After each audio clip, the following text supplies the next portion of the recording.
Hola, bienvenidos a nuestro 10º programa del Espejo. Hola, Bienvenida, Gil. Marlene. Hola, ¿cómo están? Bienvenidos.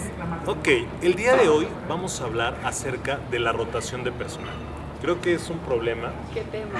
En todos. en todas las empresas, en todas las organizaciones, fundaciones, entidades gubernamentales. Creo que es un problema que acecha a todo el país. Dicen que más en el Bajío, yo diría que lo En hemos todos visto lados. en todos lados. En todos lados. Aquí lo principal es poder entender cuál es la problemática. ¿Por qué no? ¿Por Pasa. qué? El por qué. Miren, lo más común que nos encontramos es que la gente, cuando les hacen encuestas de salidas, quienes lo hacen, encuentran acoso laboral, encuentran que las condiciones de trabajo no eran las ofertadas. Estamos encontrando con que la gente pierde identidad, pierde el valor del compromiso y sobre todo Es violentada. También. Hay un tema de oferta y de demanda. O de donde, frustración claro, también. En el parte de, oye, me contrataron para una cosa y nada de lo que tenía que hacer. Es más, me cargan la mano a mí y otros están sin hacer nada, ¿no? Así Esa es. parte que de pronto vemos que alguien es bueno y le cargamos la mano y tenemos 5 colaboradores más que no hacen nada y él les hace el trabajo a todos, ¿no? inclusive en el tema de inducción, mucha gente entra a una empresa, no sabe qué va a hacer, no sabe cuál es la organización y sobre todo estamos encontrando con que la empresa no apuesta a generar una identidad, a hacer un desarrollo organizacional adecuado, implementar políticas donde la gente se enamore de la empresa, se sienta parte de la empresa. Algo que debemos hacer es apostar a la capacitación, es apostar a que la gente trabaje con buena comunicación, con un sentido de identidad, que puedan trabajar en equipo, pero sobre todo que puedan recibir el trato que merece un colaborador, que Mira, es muy importante. Tiene que ver mucho lo que dices desde la parte de reclutamiento, porque nosotros detectamos mucho en las empresas a las que somos invitados, que el problema viene desde que una persona interna le pasa el requerimiento al de recursos humanos, que necesita una persona en tal área, y esa persona ni siquiera es clara con el de recursos humanos, que es el que se va a encargar de reclutar a la otra persona, que es el colaborador nuevo, por decirlo así. No están establecidas claramente las competencias, no están establecidos el perfil de puestos y el proceso no está determinado. Entonces, ¿qué pasa? El de recursos humanos tiene un montón de requerimientos de varias áreas de las empresas. ¿Sabes que necesito un técnico? Sí, pero ¿en qué? ¿No? ¿Y qué va a hacer? ¿Y qué especialidad debe de tener? ¿O qué competencia tiene que tener desarrollada? Entonces, el de recursos humanos prácticamente se va a escuchar feo lo que voy a decir, pero muchas veces desde ahí está mal, porque entonces se elige una persona que no es la adecuada para esa posición. Y ahí viene la cadena de problemas.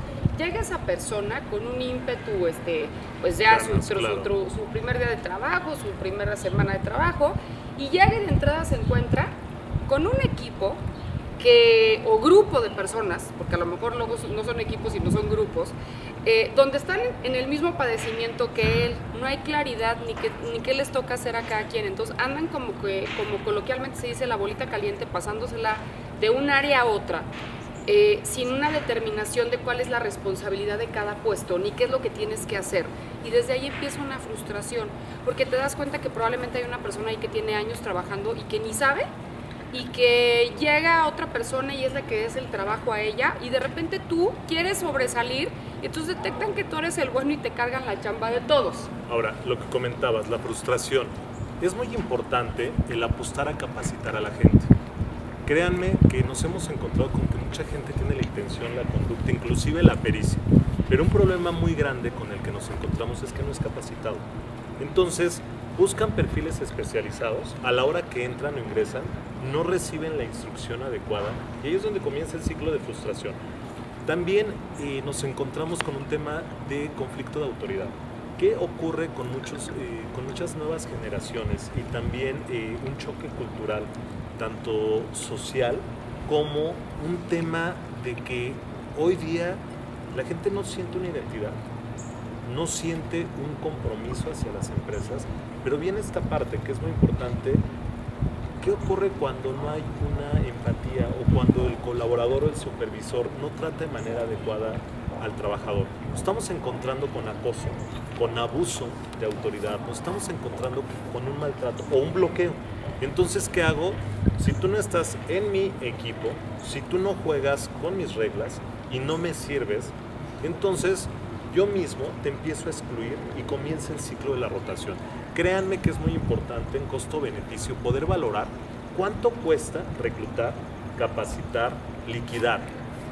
Cada colaborador que sale de una empresa es un costo y dinero. no se está midiendo. Estamos hablando de que hay índices de hasta el 20% mensuales de rotación. ¿Cuánto implica una empresa? Y creo que esto es algo cultural. Tienen más, ¿eh? Hay empresas que tienen más. Hay otra cosa muy importante en la que dices. A nivel empresarial hoy vemos un mix de generaciones trabajando. Es decir, hay una persona de 60 años en la empresa que es el director.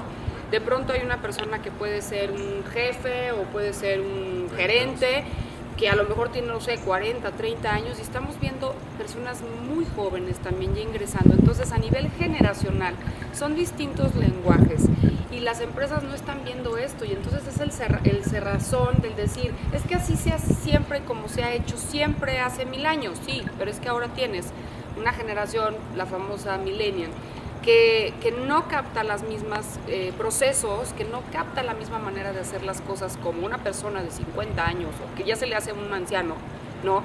Y que al final de cuentas sus ideas son arcaicas, parece joven, que llega y que a lo mejor quiere aportar a la empresa lo mejor de él, pero de entrada Gil también trae una cultura de no me voy a quedar aquí eternamente. O sea, vengo a trabajar un rato y esa mentalidad también dices, ¿cómo le cambias eso? Claro. Entonces, apropia lo que sirve. Trata de incluirlos y trata de beneficiarte de esa parte de innovación, de esa parte tecnológica, de esa parte de ideas, pero de alguna manera las personas que sí van a permanecer en la organización, a veces son las primeras culpables porque la gente se va, ¿eh? Claro, tenemos que armonizar, tenemos que apostar a entender, esto no es de etiquetas, esto no es de edades, no es de generaciones, es un tema de tener objetivos conjuntos, ¿estamos de acuerdo? Una vez que alguien ingresa a las filas laborales, a una organización, a una empresa, tenemos que apostar por capacitarles, por incluirlos. ¿Y capacitar en qué los vamos a capacitar? Claro, porque luego la gente, no me capacitan, ¿y en qué te necesitas que te capaciten? ¿Qué es lo que tú requieres? Porque a veces eso no hay claridad y entonces les pagan 20,000 cursos que ni son útiles. Porque a lo mejor en eso no necesitaba capacitarse y es una cuestión más técnica y además eso ya lo he tomado 20,000 veces. Y entonces dejas de ver la real necesidad que es la semilla de tu problema. Ahora, tienes que entender, y es algo que platicamos mucho con los empresarios y con las áreas de recursos humanos, tienes que medir, hay una métrica de tu clima organizacional, de tu clima laboral. Si tú te preguntas por qué estás fracasando, o no, o la gente se te está yendo, hay un tema muy importante. Desordera directiva también. Desordera que no quieren escuchar. Pero te voy a decir, todo. aquí hay un elemento importante. Hay manera de detectar cuál es el elemento nocivo, cuál es el elemento tóxico a nivel laboral. Y sobre eso hay que hacer una ruta, un plan de acción para lograr resultados y poder armonizar. Creo que aquí viene una tarea, es de verdad no solo una cuestión de optimización de recursos o de ahorro, es un tema organizacional. ¿Qué mensaje estás mandando tú a tu empresa cuando hay una rotación constante? Nos habla de desorganización, nos habla de una falta de control y sobre todo el costo que te está implicando el no atender una problemática que es constante. Y otro tema, a veces queremos ver la culpa por fuera y dejamos de ser conscientes y apropiar el problema por dentro. Hay veces, y lo hemos visto muchas veces en las organizaciones, les fascina tratar de delegar la culpa a ciertas cosas y hay personas de veras que entran a trabajar en una empresa súper motivadas, súper con el ánimo y se descomponen entrando. O sea, es decir, el problema viene de adentro, con la gente que debería de darles ese sentido de pertenencia y jalarlos a que pudieran sumar en los equipos efectivos. Esa misma gente es la que les contamina con prácticas nocivas. Y entonces este programa lo queremos dedicar a esa invitación. Tú que tienes colaboradores, tú que tienes una empresa, tú que tienes un negocio, te has puesto a pensar y te has puesto a ver si el problema de esta rotación, de este tema que es tan constante en todas las organizaciones, no lo tienes de adentro y no es de que la gente llegue con el problema, sino que probablemente también hay factores que te están contaminando y que te están generando mucha pérdida de tiempo, que es un recurso al final de cuentas que cuesta dinero y que no puedes regresar, y de dinero al final de cuentas en los resultados que tú quieres buscar en tus metas y en toda esta parte, inclusive esa pertenencia yo creo que sería lo más importante. Entre más personas felices trabajen en una organización, más exitosa será la esa empresa. organización. Muchísimas gracias a las instalaciones de Doña Urraca, que es el hotel que, Hoy es sede. que hoy nos hospeda. Les agradecemos y nos vemos hasta la próxima. Muchas gracias.